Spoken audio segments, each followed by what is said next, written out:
आदाब नाजरीन, मैं अकोला महाराष्ट्र से डॉक्टर रेहान खान। आज हम शनाख्त करेंगे डीका माली के दरख्त की।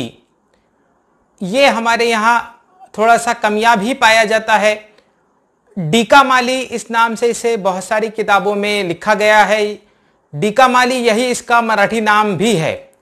संस्कृत की किताबों में नाड़ी हिंगू इस नाम से कहा गया है। नाड़ी चूंकि इसमें से एक किस्म का शिगाफ देने से, एक किस्म की नाली बनाने से एक गम निकलता है, गोंद जैसा चीज निकलती है, जिसकी बू हिंगू यानी हिंग की तरह होती है, इसीलिए इसका नाम नाड़ी हिंगू रखा गया है। तो संस्कृत नाम भी तकरीबन यही है इसका। बाज किताबों में ये कहा गया है कि चटमट नाम का एक दरख्त होता है जिसका कि ये गोंद है, लेकिन मैं आज आपको उस दरख्त की शनाख्त करवाऊंगा। बॉटनी की दुनिया में इसकी दो किस्में पाई जाती है। एक का नाम है गार्डिनिया गम्मीफेरा और एक का नाम है गार्डिनिया रेजिनीफेरा। तो इस किस्म से दो किस्में इसकी पाई जाती है, जिसमें से गार्डिनिया रेजिनीफेरा ज्यादा मौसर माना जाता है। तो ये इसके नाम थे। इसके अफाल व खवास समझ लीजिए। इसका मिजाज गर्म व खुश्क अव्वल दर्जे में है। ये जबरदस्त किस्म का मुश्तही है और जबरदस्त किस्म का कातिल किरमे शिकम है। इसके अलावा दाफ़े तशन्नुज है, दाफ़े हुमायात है, ज़ख्मों का इंदमाल करता है अगर बैरूनी तौर पर इस्तेमाल किया जाए तो। और इसकी सबसे अहम बात यह है कि ये आज़ा को और ख़ास तौर से दमवी आज़ा को फुजलात से पाक करता है। इसी नज़रिए से इसे याद किया जाना चाहिए। और एक ख़ास बात यह है कि यह पौधा हमसे बहुत कुछ बयान भी करता है, चूँकि इसके मुख्तलिफ हिस्सों से अलग किस्म की बू आती है। एक मखसूस किस्म की बाज़ किताबों में से बदबू कहा गया है, जो कि तेज़ किस्म की जैसे कि हिंग से आती है, उस किस्म की इसमें से बू होती है। गोया ये दरख्त ये बात कहता है हमसे कि ये दाफ़े ताफ़ुन है, चूँकि ताफ़ुन को ख़त्म करने की ज़ुबान ये दरख्त हमसे बयान करता है। तो ये इसके अफ़ाल व ख़वास थे। अब इसके नुस्ख़ाजात समझ लीजिए। सबसे पहला नुस्खा इसका यह है कि बैरूनी तौर पर पेट दर्द के लिए इसे इस्तेमाल करना है। ख़ास तौर से ऐसे पेट दर्द में जो गैसेस की वजह से हो या फिर जिसमें पेट में किरम हो गए हों, तो उसकी वजह से भी इसे इस्तेमाल करना है। इसमें करना यह है कि मुरमक्की लेना है। मुरमक्की को हमारे यहाँ हीरा बोल कहा जाता है। तो मुरमक्की लेना है, उसमें मज़ीद मिलाना है डीका माली का गोंद और हिंग। इस तरह तीनों अज्जा हम वजन मिकदार में लेकर इसको पानी में घोलकर एक पतला सा लेप तैयार कीजिए और वो नाफ के आसपास गोल दायरे में लगाइए।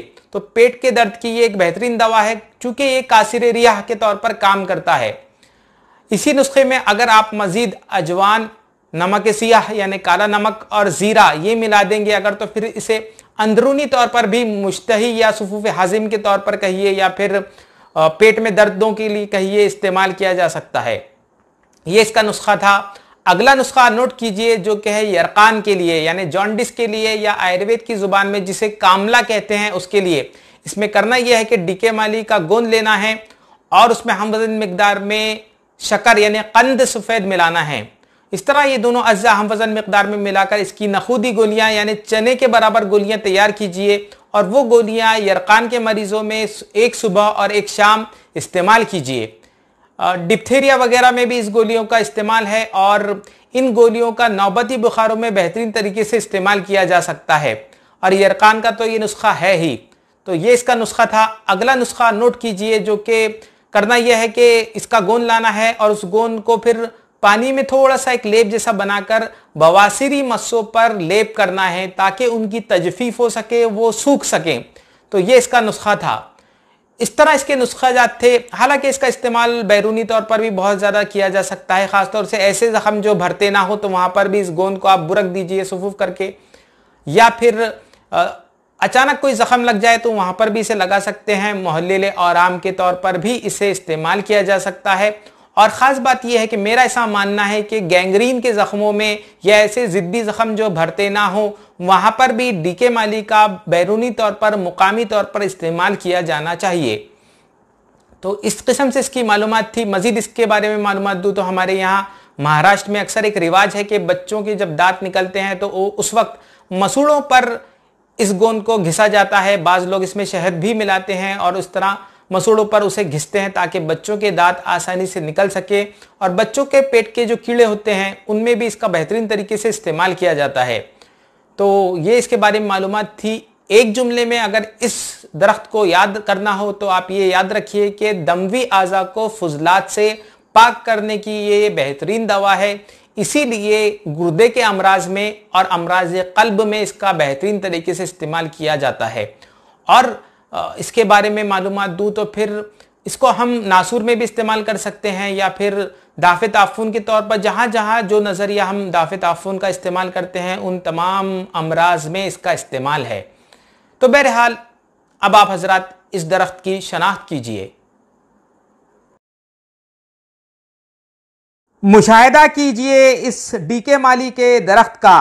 ये इसकी मई जून की हालत है। तो ये देखिए कुछ इस किस्म के से फूल आते हैं, और इन फूलों की बुनियाद पर भी आप इस दरख्त की शनाख्त कर सकते हैं, ख़ासतौर से मई और जून के मौसम में। हालांकि मैं आपको इन फूलों का करीब से भी मुशाहिदा करवाऊंगा। और ये देखिए इसके पत्ते जो कि जाम यानी अमरूद के पत्तों की तरह ही नज़र आते हैं। इन पत्तों से भी मखसूस किस्म की तेज़ बू आती है जो कि डीके माली की बू होती है, उसगोन की बू होती है। इन पत्तों से भी उसगोन का रिसाव बाज़ औक़ात होता है। तो ये देखिए पुष्ट की जानिब से ये पत्ते कुछ इस किस्म से नज़र आते हैं। इसकी दोनों किस्मों में हम इनके लीफ वेनेशन की बुनियाद पर ही तफरीक कर सकते हैं। और ये इसका तना है जिसमें शिगाब देने से इसका गोंद रिश्ता है, जो कि मार्केट में डीका माली के नाम से बेचा जाता है। तो ये देखिए इसका तना कुछ इस किस्म का भूरे रंग का होता है। तो इसके हर हिस्से से मखसूस डीके माली की बू आती है। सिर्फ इसके फूलों से ही खुशबू आती है, लेकिन बाकी के हिस्सों से जो तेज़ और एक किस्म की हिंग की तरह बू होती है वो तो वीडियो में तो उसे मैं बता नहीं सकता, लेकिन आप हजरात ने उसे सूंघा ही होगा। तो ये देखिए इसके फूल जो कि इस किस्म से होते हैं, सफ़ेद रंग के, खुशबूदार, काफ़ी खुशबूदार ये फूल होते हैं। इन फूलों को भी कुचल कर ज़ख्मों पर लगा सकते हैं ताकि ज़ख्मों का इंदिमाल हो सके। तो ये है इसके फूल जो कि मार्च में भी आते हैं कभी, और अक्सर मई से लेकर मई जून में ये फूल अक्सर हमें नज़र आते हैं। और इसके पीछे का हिस्से का मुशाहिदा कीजिए, यही हिस्सा फिर फलों में तब्दील होगा। और इसकी कली भी देखिए, तो मैं आपको इसका फल भी बता देता हूँ। ये देखिए ये इसका फल है जो कि सितंबर में लगा हुआ है। इस किस्म से इसकी शाखों के सिरों पर ये फल लगते हैं और बाद में सूखने पर ये भूरे रंग के हो जाते हैं। तो ये देखिए इसके फल जो कि अगर चखे जाएं तो फिर तल्ख मज़े के होते हैं, यानी कड़वे मज़े के होते हैं। तो ये देखिए कुछ मेरे हाथ की जसामत से आप इन फलों की जसामत का भी अंदाज़ा लगाने की कोशिश कीजिए, और इसके अंदर का भी मुशाहिदा कीजिए इन फलों का। हालांकि ये अभी हरे हैं और इनमें के जो बीज हैं वो भी सफ़ेद नज़र आ रहे हैं। तो ये देखिए ये है डीके माली का फल। इस फल का भी इस्तेमाल बाज़ लोग तरकारी बनाने के लिए भी करते हैं, लेकिन वो बहुत कम मिकदार में खाई जाती है। तो ये देखिए ये है डीके माली का दरख्त और इसके मुख्तलिफ हिस्से। उम्मीद करता हूँ आपने तमाम जावियों से इस दरख्त की शनाख्त कर ली होगी, और आप हजरात इसकी ज़ुबान समझने की भी कोशिश करेंगे और इसे ढूंढेंगे भी।